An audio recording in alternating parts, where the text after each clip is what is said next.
Nitin, thanks for coming in, first of all. You know, a lot of people, when we saw the downturn, I mean, talking to me, just going, right, it's time to do an MBA because we'll be in this for a couple of years and I'll be perfectly positioned when it all comes good. So where are those people now?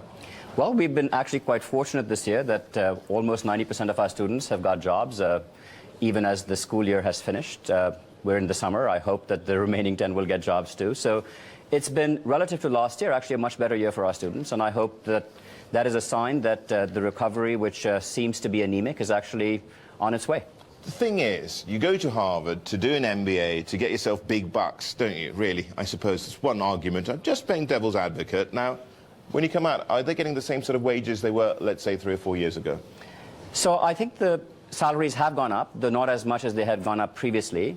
The good news, though, that has happened from this economic recession that we've been through is that our students have, in fact, started to think much more broadly about their careers. We have many more students thinking about becoming entrepreneurs. We have students who have joined the healthcare sector. And so not just being narrowly focused on, hey, I'm going to go into the financial industry. I think people have realized that sometimes the lure of short-term money can actually also end up in a crisis, as we've seen recently. So our students are discovering that thinking more deeply about what their larger purpose might be, how they might actually contribute to the world over the long run, think about sectors that might have growth over the next 20 years, are things that are attracting them. Nitin, I mean, I've got to play devil's advocate more. I mean, were these MBAs partly responsible for the financial crisis as well? I think that, you know, it's easy to just put the blame on MBAs, and as we've seen, there's a lot more that's going on in the economy. There was a deep disregard for systemic risk across all of the financial institutions.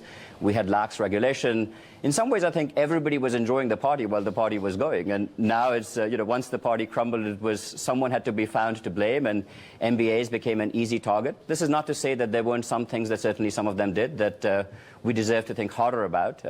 But all in all, I think that this was a crisis that all of us in society need to take some collective responsibility for. Right, okay, that mea culpa, does it manifest itself actually by, let's say, some of the changes in the curriculum of your MBAs since the financial crisis? So we certainly have been thinking hard about what changes we ought to make because, as I said, we do bear some responsibility for this set of affairs as well. We've been encouraging our students, for example, to think harder about risk management. So we have our finance courses are encouraging people to think hard about what might be early signs of recognizing that an economy has got overheated or that the risks in engaging in something that seems to be too good to be true are things you should watch out for.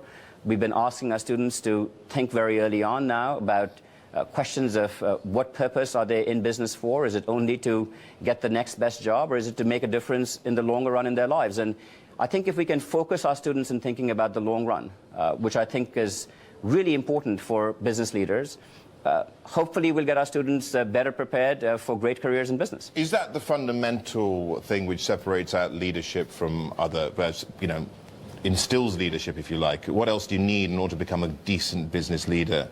So I think that leadership is about a combination of competence and character, and certainly you can enhance your competence through an education, and I hope we at Harvard Business School provide the kind of education that leads to the development of that competence. But it's very clear that great leaders also have great character, and the character is informed by a deeper sense of purpose, a relationship with society where they recognize that their role is to create value for society, to act with the highest level of integrity and values, which certainly when leaders don't, they lose their reputation as leaders. So I think if leaders think hard about both of those things, competence and character, they'll be better leaders. Well, let's hope that they do try and foment a better world for us. Nitin Nohria there, he's Dean of Harvard Business School.